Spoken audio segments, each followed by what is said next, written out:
Welcome to another edition of Frankly Green Bay, where I bring you a creative person from northeastern Wisconsin. Ladies and gentlemen, he's a musician, he's a songwriter, and he's a producer. Ladies and gentlemen, Mr. Paul Hanna.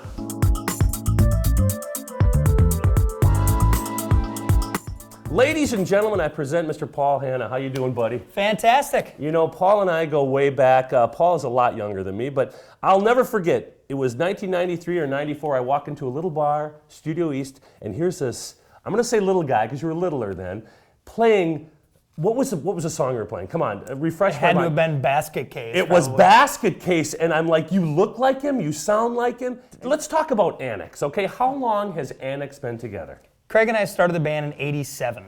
So obviously there's been a ton of different members and different versions of the band, if you will. But yeah, since '87 we started beating away, you know, in the parents' basement to old Kiss records and Motley Crue and whatever. I mean, when you started playing, who was your first mentor? When you started playing, who was your teacher? All right, my mom took me to see the movie La Bamba when I was like in third grade, right? Okay. And I'm sure the week before I said I wanted to be an astronaut or whatever, you know. And when I remember I watched that movie with my mom, I looked over and I'm like, I'm gonna do that. And she was like, okay. Well, that Christmas I got a guitar. Okay. And I took a couple lessons over at Mecca back when they were still doing that over by East High School there. And I took some lessons there.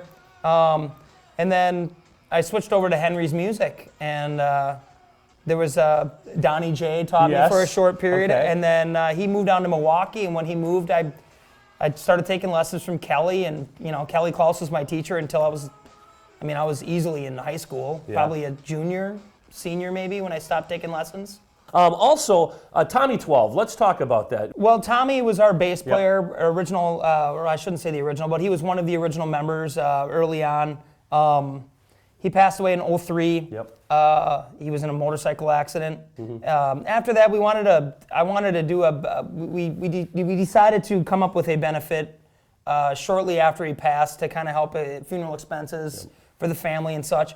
And we did the first one, and it went over great. And people were really into it, and there was a lot of bands involved. A lot of people were very excited and willing to donate their time and to push forward with doing this great cause. You know, we did scholarships early on and just gave money to schools and such. And so I came up with the idea, well, why don't we take the money that we raised from the event, we'll buy instruments and then give them to kids in front of everybody. Yeah. So everybody knows where the money is going. There's no question. Now, Tommy is a great thing. You have so much in your, I'd say, on your plate. You know, you have a solo project. I'd like you to tell us a little bit about this solo project. You played at the Mile of Music this year. It got a little political, and it's fine. It's in a good way.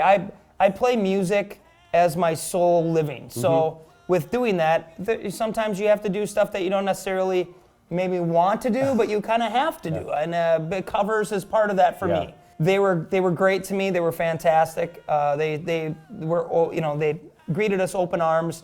Said the acoustic thing, if you want to do like a singer-songwriter thing, that we're totally okay with that.